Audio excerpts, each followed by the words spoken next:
Santa Maria agora. Apoio Cultural. Unimed Santa Maria. Unimed Card. Voltou ainda melhor. Sindiágua Rio Grande do Sul. Não deixe privatizar este bem. Sim, Sistema Integrado Municipal. Trabalhando sempre pela qualidade do transporte público. O Santa Maria Agora de hoje entrevista Giuseppe Riesgo, santamariense eleito deputado estadual em seu primeiro mandato aos 23 anos pelo Partido Novo. O Santa Maria Agora está no ar.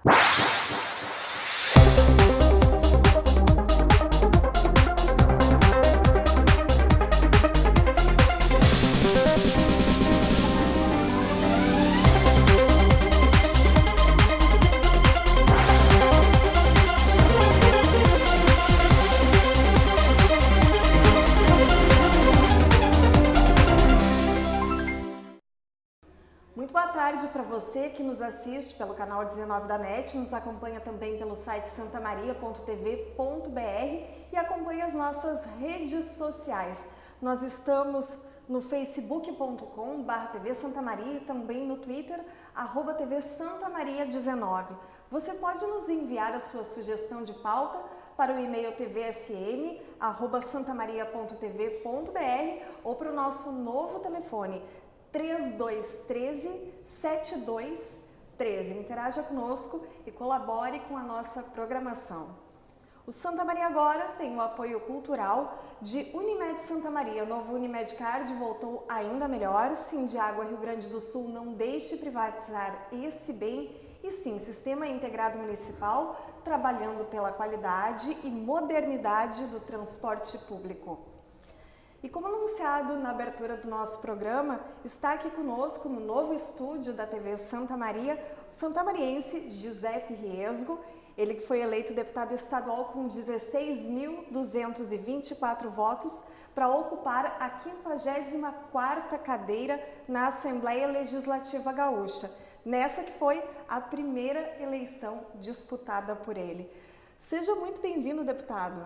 Obrigado pelo convite. Espero fazer uma boa entrevista com vocês e que consigamos resolver as questões que estão aí em dúvida. Com certeza, sempre para nós da TV Santa Maria é um prazer, é uma satisfação que a gente dá para a nossa comunidade, nós enquanto TV comunitária, de conversar com os políticos que são os representantes de Santa Maria, quer seja na Assembleia Legislativa, na Câmara de Vereadores.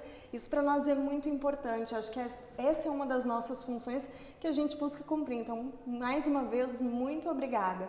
Mas vamos direto ao assunto. Você se elegeu muito jovem, né, com apenas 22 anos, 23 feitos Exato. Logo após a eleição, Giuseppe, e se filiou a Partido Novo em 2017. Como e por que aconteceu essa filiação e o que te levou a se candidatar nessa primeira eleição ao cargo de deputado estadual? Tá certo. Então, começando pelo início, né? A minha filiação ao Partido Novo. Por que eu escolhi o Partido Novo para me filiar? No Brasil existem mais de 30 partidos políticos e eu tenho certeza absoluta que a imensa maioria das pessoas não faz a mínima ideia do que os partidos acreditam e o que eles querem. Nem eu consigo dizer com clareza o que cada partido defende, o que cada partido diz como ideologia política e como visão de Brasil. E o Partido Novo, no meu entendimento, traz um entendimento claríssimo de o que o partido acredita, o que o partido quer fazer para que o Brasil cresça, para que o Brasil melhore. O Partido Novo acredita claramente nas mesmas coisas que eu acredito. Você sempre gostou de política? Nunca gostei de política partidária, para ser bem sincero. Política partidária não era algo que me seduzia, muito pelo fato de eu achar que os partidos eram todos meio parecidos. Todos eles tinham corruptos, todos eles eram partidos que queriam mais o bem próprio do que o bem da população. Alguns inventavam que queriam o bem da população e no fim das contas não era muito isso que acontecia. Então eu sempre me afastei de partidos políticos por eu acreditar que não era um ambiente muito saudável para estar. Mas eu gostava bastante de política, sempre estudei política, sempre... Fez parte de movimento estudantil? Isso, participei do movimento estudantil, era um militante do movimento liberal, sempre fui do movimento liberal e percebi que o Partido Novo tinha essa linha liberal e também que o Partido Novo tinha uma série de princípios e valores completamente diferentes de tudo que já tinha sido visto antes no Brasil. E aquilo me fez pensar que aquele partido realmente era diferente. Esse partido? Quem me apresentou o partido foi o Facebook. É? Foram redes sociais, O Partido Novo ele surgiu informalmente em 2009, uma tentativa do atual presidente do Partido Novo, agora recém-impostado de novo, João Amoedo, que foi o nosso candidato a presidente da República, que queria fazer algo diferente no país. E o que é fazer algo diferente? O Partido Novo começou percebendo que o Brasil ele dá incentivos muito perversos para os partidos políticos. Questão de dinheiro público, o fundo partidário, o fundo eleitoral, os incentivos internos são para que as mesmas pessoas se mantenham no poder a todo momento, os incentivos são para que os partidos utilizem o máximo dos cargos em comissão que eles têm com seus mandatários, etc. E o Novo percebeu que, na verdade, não, a gente deveria fazer isso diferente. Então o Novo estabeleceu alguns princípios, algumas premissas que para mim foram muito interessantes e realmente novas. Por exemplo, ponto número 1 é não utilizar dinheiro público para se manter nem para fazer campanha política. Agora está dando uma grande polêmica por conta do PSL, que enviavam dinheiro de fundo partidário para candidatas laranja para esse dinheiro ser repassado depois. No Novo isso nunca aconteceria porque, para começar, a gente não usa o dinheiro do fundo partidário. E esse tipo de coisa começou a me seduzir. Aí eu percebi também que o Partido Novo, ele obriga todo mundo que quer ser candidato a fazer um processo seletivo. Como é que é esse processo? Esse processo seletivo, ele vai tentar identificar se a pessoa que está querendo ser candidata é alinhada aos valores que o Novo acredita.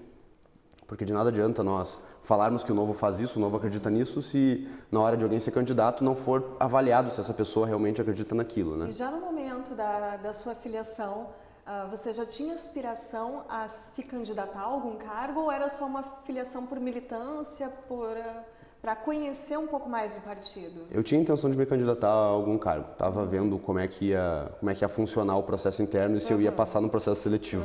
E o processo seletivo, ele além de analisar se a pessoa é alinhada com o partido, ele analisa se a pessoa tem um currículo bom o suficiente para poder defender as ideias, se a pessoa ela tem uma boa índole, se ela quer realmente ser uma candidata não por ela, mas pela ideia do partido.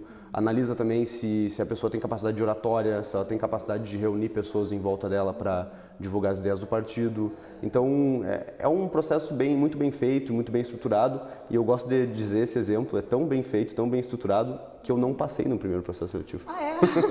É sério. O primeiro que eu fiz era... Na época só existia candidaturas a deputado federal no Novo. A estratégia era só ter candidatos a deputado federal. Sim.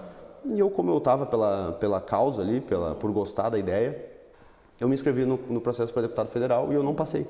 Porque, segundo a comissão avaliadora, que eram pessoas de outros estados, falaram, e com razão, que eu era muito jovem e que eu não ia, talvez não tivesse toda a capacidade necessária de ser um candidato a deputado federal, que é algo muito mais complexo, muito mais difícil.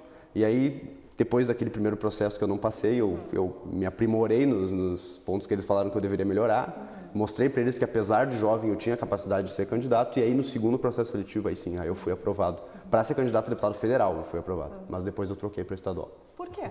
Porque eu percebi que a candidatura para estadual era algo que era mais palpável, era mais possível. Eu nunca tive muito interesse em ser candidato a vereador. Assim. Até achava que podia ser legal, mas eu acredito que o vereador ele tem poucas atribuições, é bem difícil de conseguir fazer um trabalho, até mesmo na minha própria linha de pensamento, como vereador, porque eu acredito em redução de impostos, redução de burocracia, privatizações, etc. E um vereador ele não tem tanta força para conseguir fazer isso. Não estou desdenhando o vereador, claro que não, ele é extremamente importante. Mas, para mim, eu acreditava que era um pouco mais lógico, na minha situação, ser candidato a deputado estadual, por isso que eu não quis ser candidato a vereador. Bom, você se define então como um liberal e defensor de uma menor carga tributária para o contribuinte. Sim. Mas a questão, Giuseppe, é como fazer isso num estado em que muito se ouve dizer que está quebrado com o parcelamento de salários, enfim, com as contas apertadas e enxugadas ao extremo. Sim, a situação é bem complexa. O próprio governador, ele fala a todo momento que o estado está realmente numa situação muito difícil, a nossa previdência é um problema muito grave, os nossos gastos com funcionalismo são muito graves, o custo é muito alto, o executivo não consegue pagar em dia os funcionários, a situação é bem difícil. E o nosso ICMS é um dos maiores ICMS do Brasil. Explicando rapidamente, o ICMS é o Imposto sobre Consumo de Mercadorias e Serviços. Então, esse imposto ele incide sem que nós percebamos que nós estamos pagando. Então, se eu compro alguma coisa, compro num restaurante, compro no mercado, compro em qualquer lugar, energia elétrica, gasolina, tudo isso tem esse imposto dentro do valor que nós pagamos. Então, a gente não percebe. É diferente do IPVA, que a gente percebe que está pagando e o pessoal fica até um pouco bravo, né? Está pagando IPVA, é um absurdo. Só que o ICMS é 18% no Rio Grande do Sul. Então a gente tem impostos altos, a gente tem uma dificuldade muito grande de trabalhar aqui dentro, a gente tem um estado do lado, que é Santa Catarina, que tem impostos baixos, tem um incentivo ao empreendedorismo muito alto, então a gente está numa situação muito crítica. Como é que a gente vai então fazer isso que tu bem mencionou? Como é que a gente vai reduzir impostos no Rio Grande do Sul se a nossa situação está péssima? Então eu acredito que a gente tem que olhar para o lado também da despesa e não só da receita.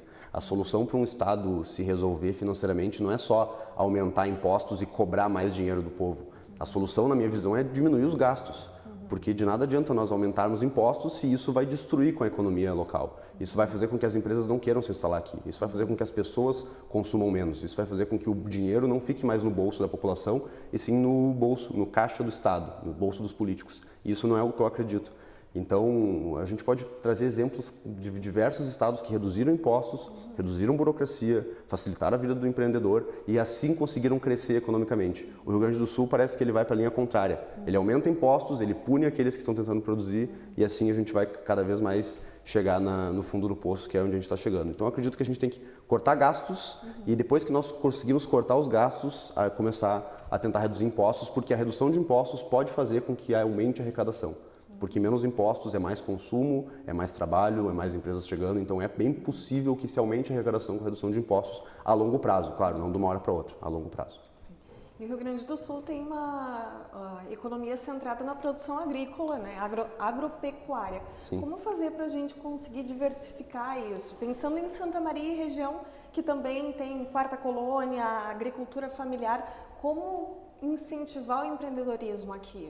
Eu acredito que a única maneira de nós incentivarmos isso é o governo parar de atrapalhar.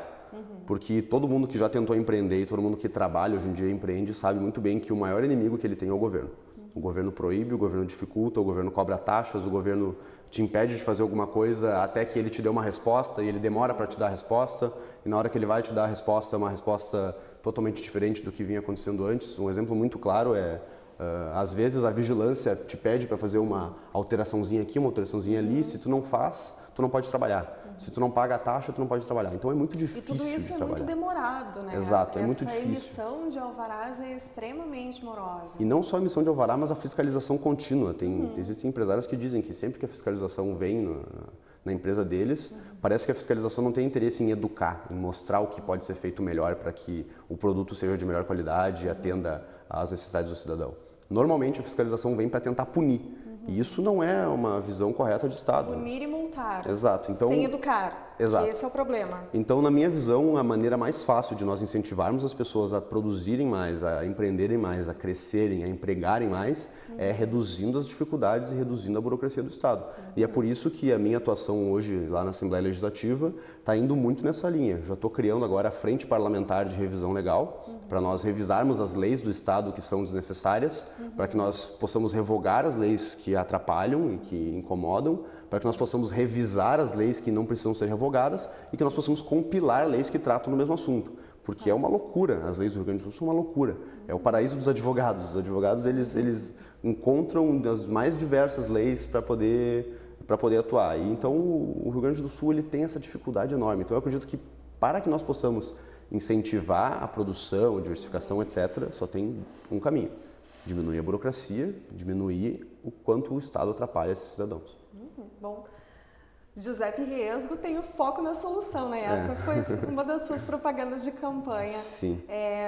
Pensando objetivamente aqui em Santa Maria e região, além dessa solução que o senhor acabou de mencionar, que é essa revisão legal, quais os problemas que mais lhe perturbam aqui em Santa Maria e que solução o senhor espera para eles? Bom, foco na solução era o nosso slogan de campanha e deu muito certo. É um slogan que eu gosto muito porque ele é positivo, né?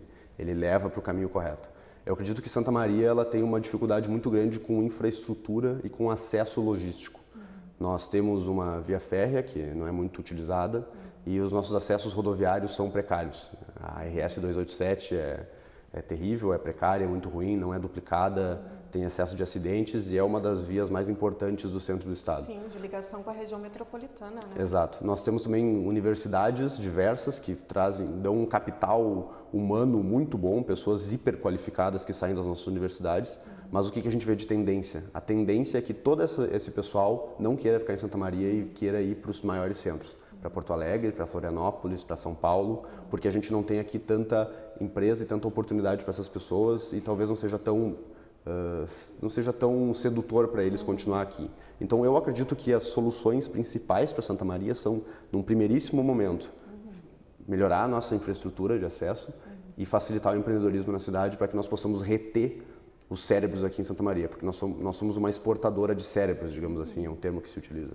Nós exportamos as melhores cabeças para fora de Santa Maria e acaba que aqui nós ficamos um pouco esvaziados dessas pessoas hiperqualificadas que saem da cidade. Então a tentativa seria reter essas pessoas aqui, dando incentivos e mostrando para eles o quão é bom investir e empreender aqui em Santa Maria, que no momento não é algo tão sedutor para empresários e investidores externos. Parcerias público-privadas entram nessa busca de soluções? Sim, eu acredito muito na parceria com o setor privado.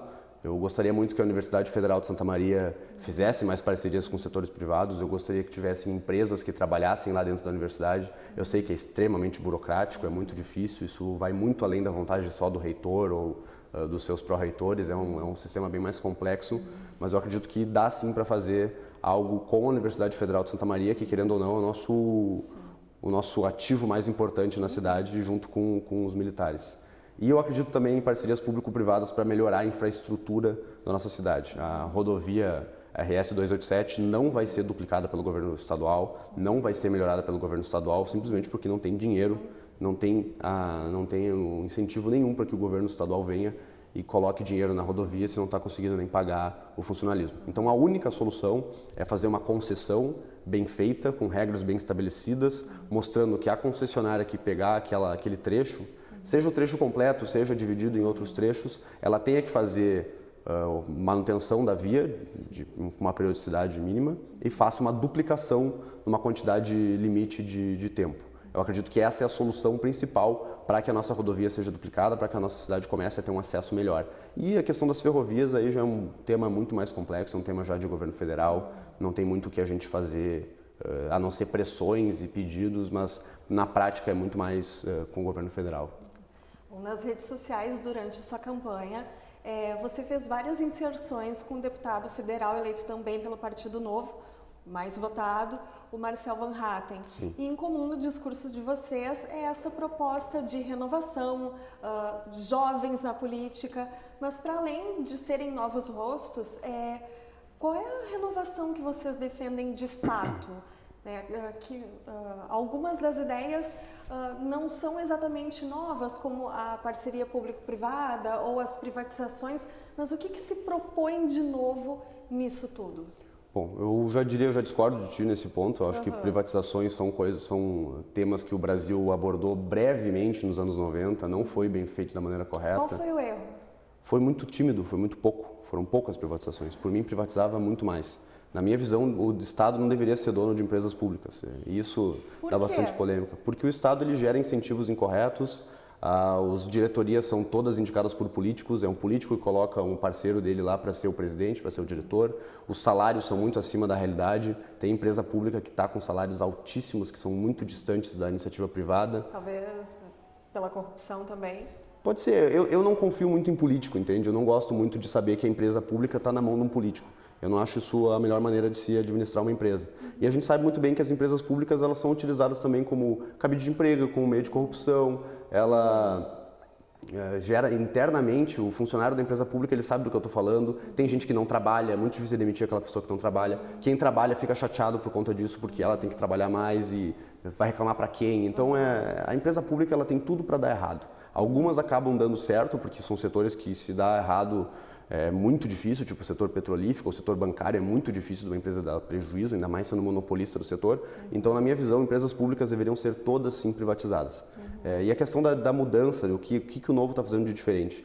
É só perceber nas nossas redes sociais tudo que a gente fala sobre corte de gastos, redução de CCs. Por exemplo, eu posso ter 17 assessores no meu gabinete, eu tenho 6. A folha salarial deles podia ser de 80 mil reais, a folha salarial deles é 40 mil reais. Ninguém teve o salário reduzido, é óbvio, mas eu contratei gente a menos, com os salários da maneira ali para ficar pela metade, porque eu me comprometi a usar só pela metade. Diárias, só pela metade. Gastos de gabinete, eu vou usar no máximo metade. Então a gente está dando exemplo que dá para reduzir custos, dá para fazer diferente. Outro ponto diferente do Partido Novo. A gestão partidária, que são as pessoas, o presidente do partido, o tesoureiro do partido, o secretário do partido, não tem nenhuma relação com os mandatários. Diferente de outros partidos, onde o deputado ele é presidente do partido ao mesmo tempo, ele é alguma coisa do partido ao mesmo tempo, eu sou fiscalizado pelo meu diretório estadual. O presidente do diretório ele está lá vendo o que eu estou fazendo. Diferente de outros partidos. Já aconteceu um caso engraçado até, que um deputado perguntou para o Fábio Osterman, que é o meu colega de partido lá na Assembleia, por que ele não era o presidente do partido. Falei, Fábio, como que não é o presidente do partido? Ele falou, o Novo é separado. O presidente é uma coisa e o mandatário é outra. Para ter essa fiscalização, para ter essa diferenciação, para poder mostrar que o partido é uma coisa, os mandatários são outra. Então tem diversos pontos que o Novo faz diferente. Outro exemplo, cumprir o mandato até o final. Eu tenho que cumprir meu mandato até o final. Então quando me perguntam, vai ser candidato a prefeito? Nem que eu queira ser candidato a prefeito, eu me comprometi a cumprir até o final, eu vou cumprir até o final. E é assim que eu vou fazer. Então o Novo ele tem essas coisas assim que são diferentes mesmo. Não permite mais de uma reeleição. Se eu quiser me reeleger em 2022, me candidatar e o povo quiser votar em mim de novo e eu for reeleito em 2026, eu não posso tentar reeleição, mais uma reeleição, entende? Então tem esses pontos que o Novo está trazendo de diferente, que os outros partidos falam muito de renovação, mas eles não fazem exatamente tudo que a gente faz. Eles dizem que a renovação acaba sendo uma certa renovação, umas caras diferentes, ideias diferentes, mas na prática mesmo, o Novo é a maior renovação que existe na política brasileira no momento. Tá certo. Bom, eu te agradeço desde já pela tua simpatia, pelo carinho com a TV Santa Maria. Venha visitar a gente mais vezes, venha trazer novidades sobre o seu mandato lá na Assembleia Legislativa. E eu vou lhe dar alguns minutos finais, então, da entrevista, para se dirigir ao público da TV Santa Maria, deixar a sua mensagem nesse começo de ano. Tá bom, muito obrigado pela oportunidade. Os ouvintes da TV Santa Maria, espero que tenham gostado. A tentativa aqui é tentar explicar o máximo possível todas as intenções. Eu sou uma pessoa muito clara, eu sempre deixo bem claras as minhas opiniões, apesar de algumas delas serem polêmicas e gerarem bastante trabalho para ficar respondendo às pessoas que discordam de mim, mas a vida é assim, pessoas concordam, discordam e eu tenho que explicar o porquê que eu acredito em alguma determinada coisa e não só dizer que eu estou correto e acabar. Eu posso muito bem mudar de ideia desde que alguém me convença de que eu estou errado, sou sempre aberto a isso e estou tentando fazer o melhor possível para a nossa cidade, para a nossa região e para o Rio Grande do Sul. Eu acredito sinceramente que reduzindo burocracia, reduzindo impostos, facilitando a vida de quem trabalha, a gente vai conseguir voltar a crescer e fazer o Rio Grande do Sul voltar a ser um estado grande de novo. Muito obrigado. Certo, muito obrigada, Giuseppe. Obrigada a você que assistiu mais essa edição especial do Santa Maria Agora.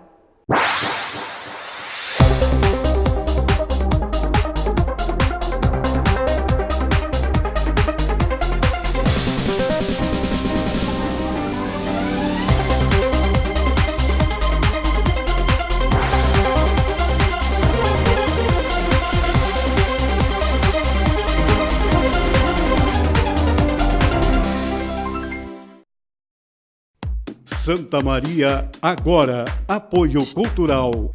Unimed Santa Maria. Unimed Cards. Voltou ainda melhor. Sindiágua Rio Grande do Sul. Não deixe privatizar este bem. Sim, Sistema Integrado Municipal. Trabalhando sempre pela qualidade do transporte público.